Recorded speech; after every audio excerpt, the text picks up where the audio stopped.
Барлықтарыңызға сәлем. Бүгін сіздерге Kaspi Pay приложениясы арқылы қалай Kaspi магазин ашу керектігі жайлы айтатын боламын. Ең алдымен Kaspi Pay приложениясына кіреміз. Мұнда подключиться или войти деп тұр. Бірақ ең алдымен тарифы и условия работы с Kaspi Pay дегенді оқып аламыз. Шарттарымен танысып болғаннан кейін подключиться или войти деген кнопканы басамыз. Біз өзіміздің номерімізді жазып, продолжить батырмасын басқаннан кейін номерімізге код келеді. Мұнда өзіміздің ипіміздің данныйларын тіркейміз. Мына жерге өзіміздің иінді немесе ипіміздің бейнін толтырамыз. Астында категория, яғни Kaspi магазинде қандай товар сатасыз, сол бойынша категория таңдайсыз. Барлығын қарап шығамыз, мысалы косметика и парфюмерия дегенді таңдайық. Астына сіздің магазиніңіздің атын жазып, продолжить батырмасын басамыз.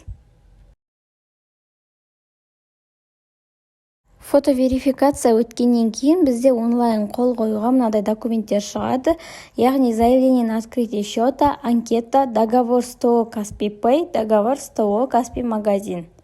Подписать документы дегенді басамыз. Мына жерде өзіңізге ыңғайлы парольді ойлап табасыз. Продолжить батырмасын басасыз. Міне біз Kaspi Payға тіркелдік. Енді Kaspi магазин ашамыз. Мына жердегі начать продавать в магазине деген батырманы басамыз.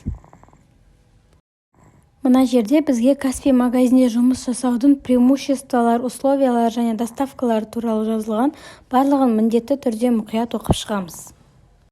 Мына жерде как доставлять заказы клиентам деп тұр. Бұл жерде Kaspi доставканың тарифтерімен танысып шығамыз.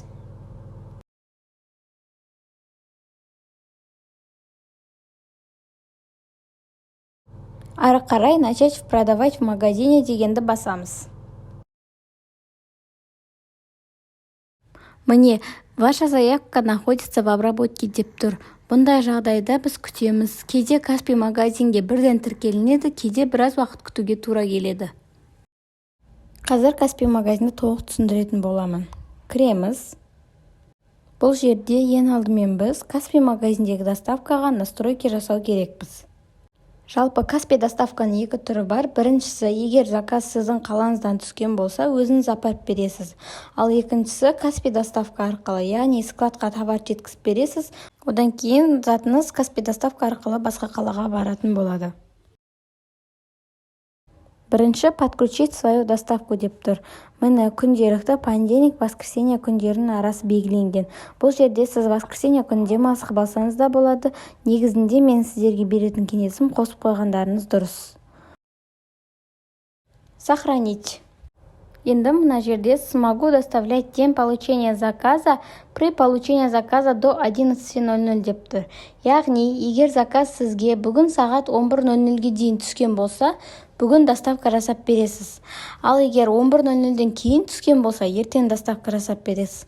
Kaspi магазиндегі доставка сегодня, завтра деген соны білдіреді. Бәрін белгілегеннен кейін продолжить батырмасын басамыз. Мінекей, доставка Kaspi KZ. Как это работает? Бірінші, вы получаете заказ в магазине на Kaspi KZ.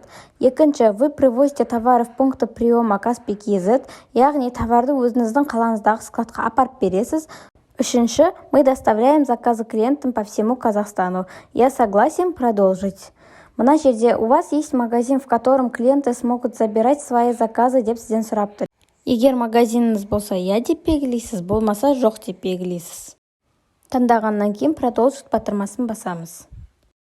Міне бізде доставка қосылды, магазинге товарымызды сала берсек болады.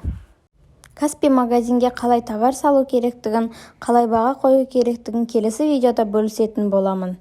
Айтылған ақпарат ұнаған болса, мен YouTube каналыма тіркеліп лайк басып қоюды ұмытпаңыздар. Алда тағы да осындай пайдалы ақпараттармен бөлісетін боламын.